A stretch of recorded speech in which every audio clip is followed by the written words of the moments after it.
Why, hello YouTube. This is Baylor Mage again, and we got our first big, like what we're working on patches, whatever you call this thing for this week. But we've got a whole list of things they're changing, and it is hitting nearly every single point that people have been complaining about for the last 3 days. We're going to go through it. Some of these have applied today, others will come through later this week, but the response to feedback here, pretty important. We're only like 4 days in.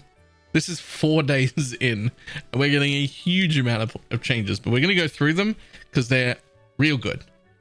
First up, dodge roll changes. A lot of people have been getting caught. I know I've been getting caught and stuck in corners.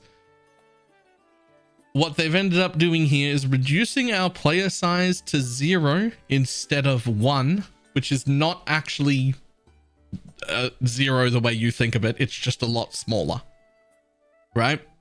And also, some smaller monsters can now be pushed while dodge rolling. This includes some monsters such as like the adorned beetles in Keth. Nailed it. Basically, we'll be able to push it away a little bit larger mobs than we did before, and we're a lot skinnier while rolling, so we'll be able to fit through smaller gaps. So I think that'll help a lot. It will still be possible to get caught in a corner. It's supposed to be possible to get caught in a corner. It was just happening too much, so this should help a lot with that. The next one I think is only next one is only for the campaign, but it's real good. Clicking on any of the checkpoints will allow you to teleport to other checkpoints in that area that you've explored on your minimap. So huge leveling zones, which I've loved, but massive leveling zones in this game. Compared to PoE 1, I feel like I'm going through 8 to 10 zones worth of area per one zone in PoE 2. So being able to just port between places I've already been is going to really cut down on all the backtracking. Fantastic change. Huge. Also, checkpoints have been added to all the entrances and exits to zones so that we can get to those teleports as well. And a checkpoint got added at the midpoint in the first Dreadnought area. If you haven't got to that yet, there's just no checkpoint. It's a really, really long way to run. Not so much anymore.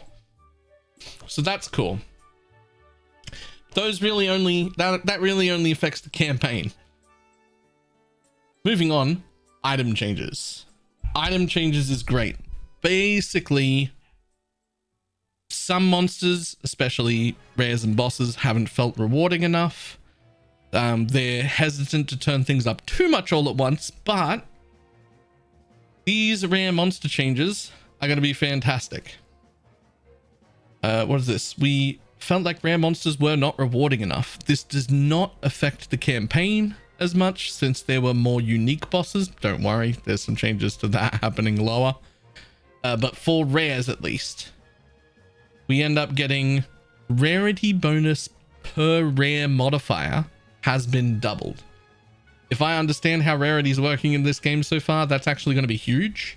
That's going to be quite a bit more rare items, as well as 10% quantity, which is fantastic, as well as increase the chance for rare monsters to inherently have more of those modifiers.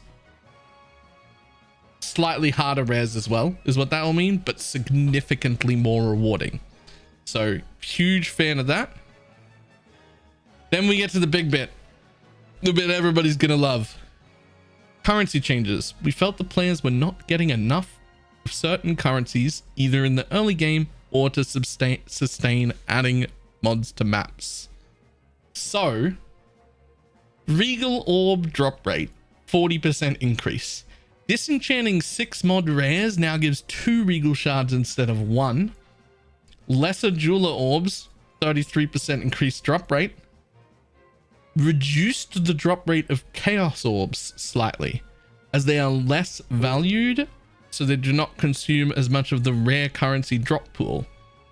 This will cause currencies such as exalted items to increase somewhat. So the way that I understand that works is it's like roll the chance to drop currency, roll the bracket that that currency is in, and then roll from the currencies that are in that available slot.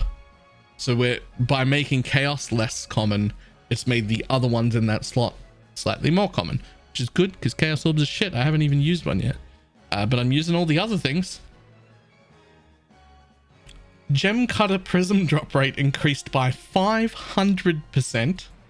Gem cutter prisms now increase quality on gems by 5% instead of 1.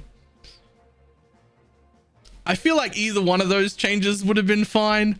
We'll see. I mean, I guess I've only got like 3 GCPs so far, so maybe this is appropriate. It just, if that feels like a lot, the rest of that definitely. This both together feels like a lot, but we'll see, I guess. We do have some map mod changes for anyone who's already at maps. It'll matter. The TLDR of this is just better maps, more rewarding. That's, if you haven't made it there yet, it won't matter. Better maps, more rewarding. Quantity mods will have extra rarity added to them. You'll just get better rolls.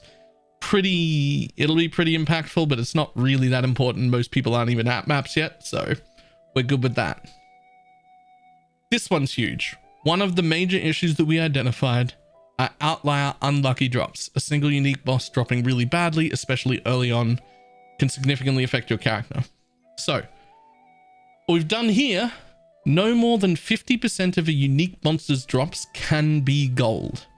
This is probably, usually you don't have 50% of it roll to gold. How gold drops work, if they work the same as in PoE 1, is all the rolling happens and then there's a percent chance for each individual thing to turn into gold. And if it's a unique thing that would turn into gold, it's more gold. If it's a rare thing, it'll be less gold. If it's a magic thing, it'll be less gold. But because that's rolled on everything, in theory, you could just roll every single item, successfully dropped gold, which would be really unlucky. So this is just sort of capping that so that can't happen, which should result in exactly what they want, if I understand it right. Just like outlier protection.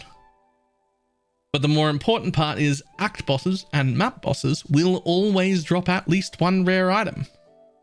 So now you can't not drop a rare. So every single act boss gets a rare, guaranteed. That's very cool, because I definitely killed like 4 act bosses without seeing a rare. So yay.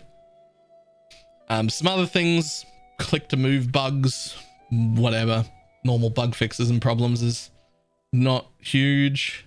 And the last thing that's super important to me, rare monsters now appear on the mini-map when there are 200 monsters remain. So previously, maps that don't have bosses in them, you need to kill all the rares to complete. But it could be a struggle to find the last rare or two. It did show the rares on the map when there were less than 50 left, but that was like right at the end. Changing that to 200. I only ran 2 maps since this change went in, and it's obvious and very helpful. So that's very good. Not all of these are in immediately. In immediately is everything that went up here, which I will link in the description if everybody wants to look through which parts came in immediately. But either way, all of this should be in by the end of this week.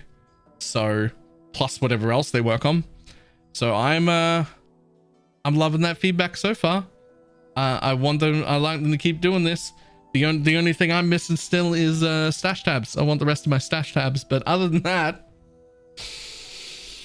oh, that's some fast turnaround for changes. I hope to keep going like this. How am I ever going to go back to PoE 1? All right, that is all I have. I will see everybody next time. Bye bye.